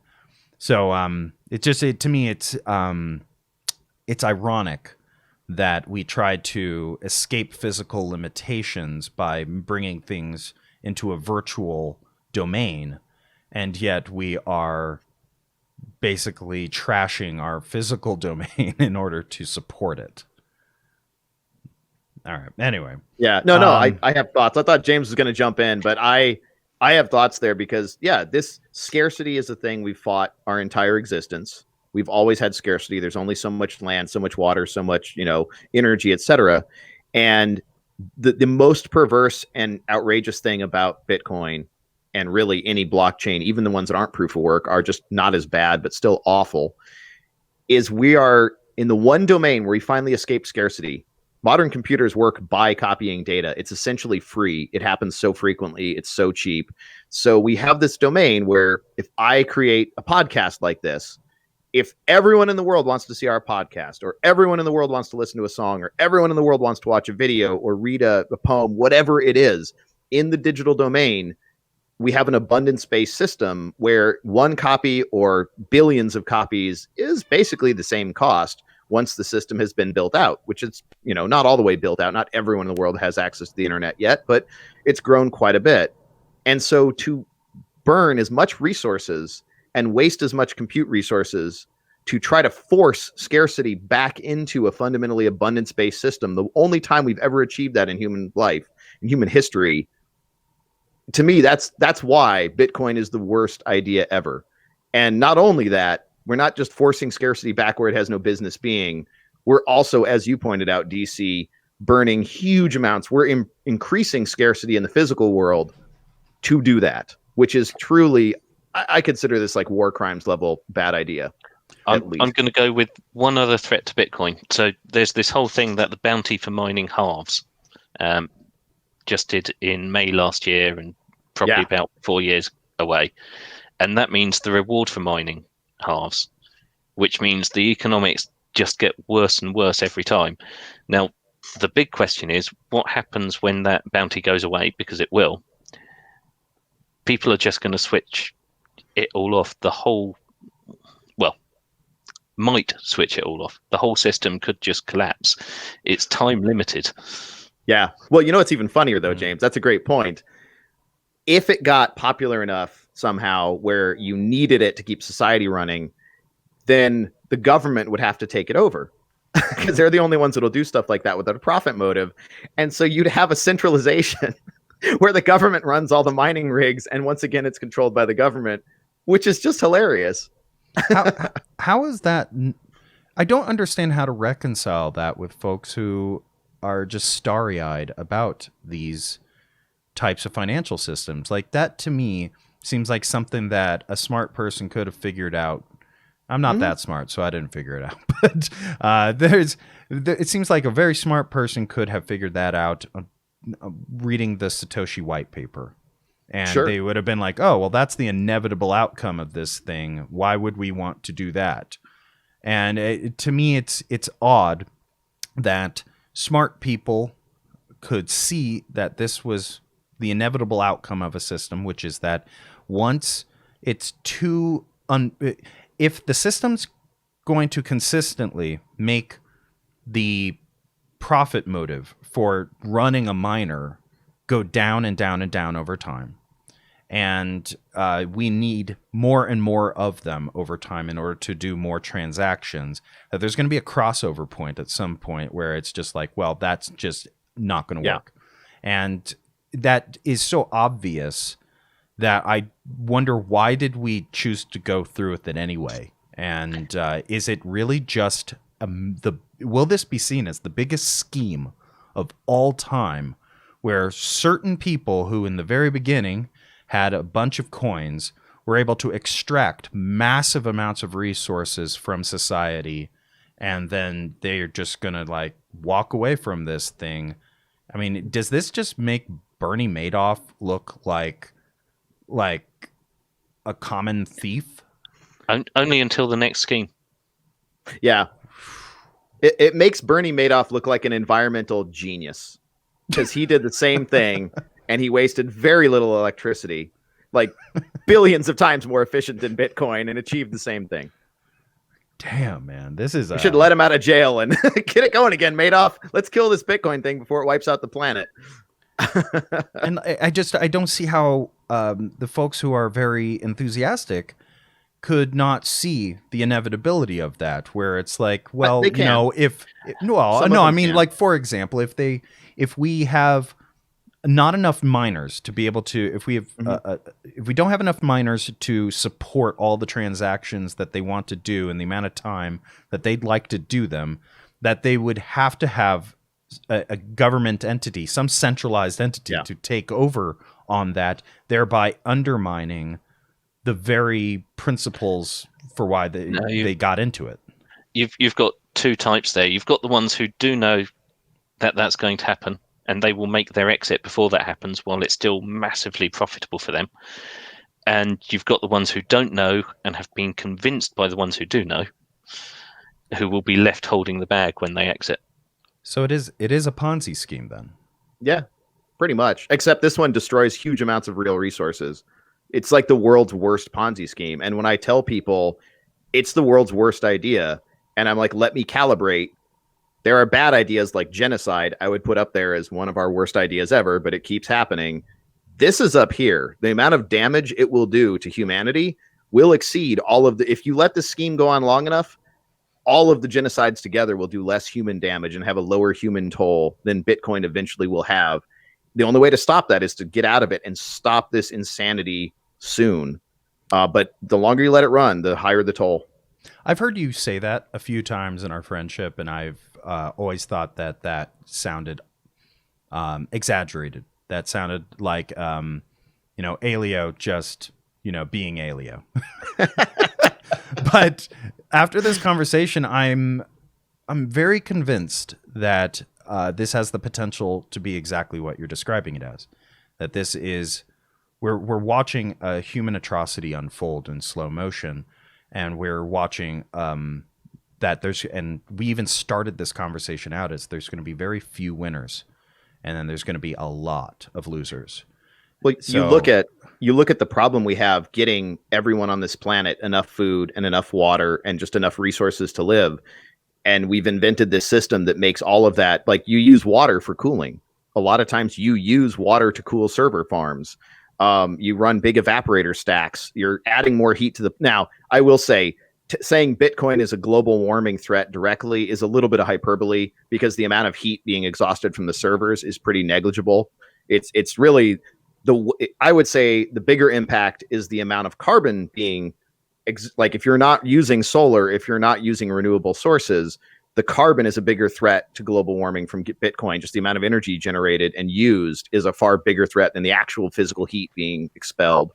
You're making resources more scarce when there are already people starving to death and dying from dehydration. There are whole areas that are becoming non-arable that you can't grow crops on anymore. And this is not making any of that better. It's making all of it far worse. So when I say it's worse than genocides eventually, I am actually talking about the amount of direct human suffering that this will cause if we got it big enough. When you're talking about using 5 times the global energy production for just a friggin' currency to just shove scarcity back into computing, yes, it really, I'm not using hyperbole here. Like, Do the math, calculate it out. This So- create more human suffering than anything else we've ever done. So I'm going to get real conspiracy theorist real quick, because if that is so, then okay, Satoshi, an unnamed individual, creates this white paper, and he's smart enough, or that group is, he or she or whoever they are, the group maybe is smart enough to be able to design this system. They're probably smart enough to see where this would have gone. So I wonder, in terms of talking about a threat model, what about the threat model of this being a doomsday machine that is exploiting human greed in order to destroy the world? I don't think it's Skynet. It could be, but I don't think it is. The problem is there's different types of intelligence. Being smart enough to work out, I think this would be a really cool system, is a very different thing to being wise enough to figure out, but there's this fundamental flaw which will just magnify and magnify and magnify, and here's the inevitable consequence. Yeah, I think that's evident in, for example, like international shipping. We were smart enough to know we need to scale up ships in order to get iPhones from one side of the planet to the other, but there are still very few people who understand just how we are basically shooting ourselves in the foot, or in the head, for that matter. They're going back to win-based shipping. So it goes back to, what are our priorities? There are ways to use technology to solve these problems. And just because we chose a really bad implementation doesn't mean that some of the goals behind this aren't noble and good goals. And again, what's really a fun thought experiment for me is, why did we invent currency in the first place? And part of that was because, if we just have barter and I want a thing, but you don't have anything to trade that I want, but you want a thing that I have, well, maybe James can help us out and I can trade something to him, and we can do like a 3-way trade to make everyone get something they want. But maybe that doesn't work, and we'd have to do a 4-way trade, and it gets really complicated, who you trade what with and all this, and how do you coordinate an in-way trade to make everyone get something where they're all happy and they're better off for having traded. And so currency gives you that liquidity where you don't have to do the math, and I can just trade you something that's a placeholder, and then whoever else, as long as we all agree on the currency, you can trade that later. Now, the other way to do it, since apparently we are willing to waste a country worth of electricity to run an experiment where a few people can, trade like this electronically, I think it would be entirely possible, if you look at the algorithms for scheduling and optimization that Amazon run, that Google and Facebook run for advertising, we could actually just build an in-way trade negotiating algorithm and just allow global scale barter. I mean, we're damn near there with some of the overnight delivery. I've got a simpler way. Uses even less energy still. What we do is we come up with some sort of number that we can use as an arbitrary representation of value, and then we pass that around as we need to. It's brilliant.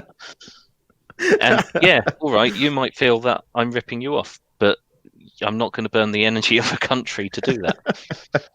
So, do you think that this conversation could be complete without explicitly calling out the proof of work system and talking about alternates to that? I mean, is that the solution? Is a fork of Bitcoin where it's not using a proof of work system, or is that inherently, and I know we don't really want to get too technical in this conversation, but I'm just wondering, generally speaking, are there simple solutions to this? Are there already proof of work systems out there that we know of, which we don't have to explain necessarily right here on this show, but that are drop-in alternatives for this system that is just burning up electricity for no good reason?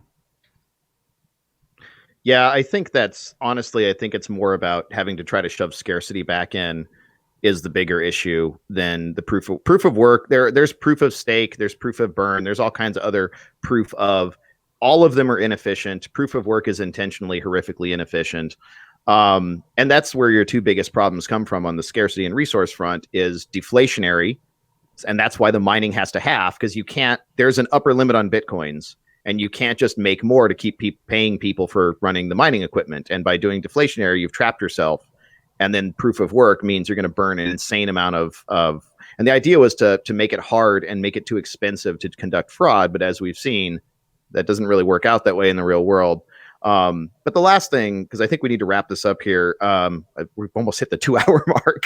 Thank you so much for your time, James. But I think the last thing where we kind of started this, we didn't even get to yet, is going back to cap theorem. I think one of the biggest things that doesn't get mentioned, the flaw I always see in the threat model when I'm talking with Bitcoin enthusiasts, I'm like, well, what if a country just made it illegal? What if all this? And there's all these attacks where like, oh, well, that would never happen. It would devalue the currency. And it's like, maybe that's the goal. What if China just shut off their internet for like 3 or 4 days and now they turn it back on? And now which chain wins? Longest chain wins. China makes the chips. They have more mining power. At least they did. So all the transactions that happen on the US and the rest of the global chain that's not China just get wiped out and have to try to eventually get added back in? Maybe. Like, there are some really big problems just structurally, which again, we'll cover in another episode. But there are a lot of things countries can do to actually crash the currency via law, via, messing with the network. Look at BitTorrent. Was amazing. BitTorrent was 60% of the internet traffic, and they engaged in a massive traffic shaping campaign, and that's basically dead now. So I think the same thing could be done with Bitcoin.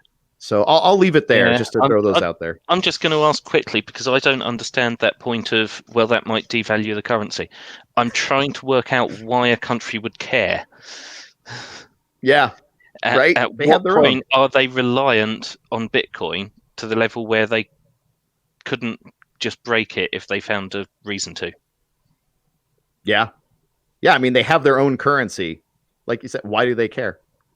So, James, do you have any thoughts that you want to share on the idea of proof systems, or does that not factor really into your threat models? Doesn't really factor in if we're talking about a particular cryptocurrency, and also because I'm actually half asleep by now because it's quite late over here. Yeah, I've not really got anything to add on that one. No worries. All right.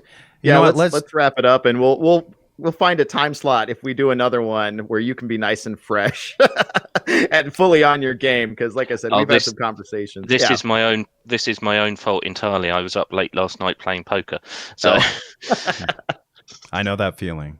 Hey, smarter than investing in Bitcoin. Yeah, definitely. I think it was for virtual money, and it's less of a gamble, honestly, if you know how to play. So, James, thank you so much, James Bohr. You've really brought up some really great food for thought. Now I feel more equipped to be able to talk to some of these cryptocurrency enthusiasts in my life. I am interested in a follow-up conversation at some point where we might be able to talk about, what is it good for? What is this idea? How could it be made, useful, or what other things could we have in this world that could possibly fulfill the same sorts of roles without all of these drawbacks? And hopefully the world isn't destroyed by then by an abundance of miners or currency collapses. But thank you very much for all of your time. I know you're on the other side of the world right now, and what time is it there now? It's just coming up to 11:30. All right. Well, I hope you get to sleep, and I hope this was a enjoyable conversation for you. It was. Thank you both. Yeah. Thank you so much. All right. Thanks. So let's wrap this up, everybody. Want to thank everybody out there who were listening. We will be recording again on Monday. So if you want to hear some more thoughts on, I'm sure that we're going to want to talk about this episode a little bit on Monday. But on Monday, this episode is going to be published as well on YouTube. So check it out on YouTube. Elio, anything from you? No, I think we covered a decent slice. There's always more. This is just scratching the surface in some ways, but I'm pretty happy with what we covered. So I'm so glad James was able to join us. Yeah, Looking forward to doing it again. Yep. All right, everybody. Thank you for tuning in. This was Code and Chaos, and we will see you next time. Bye.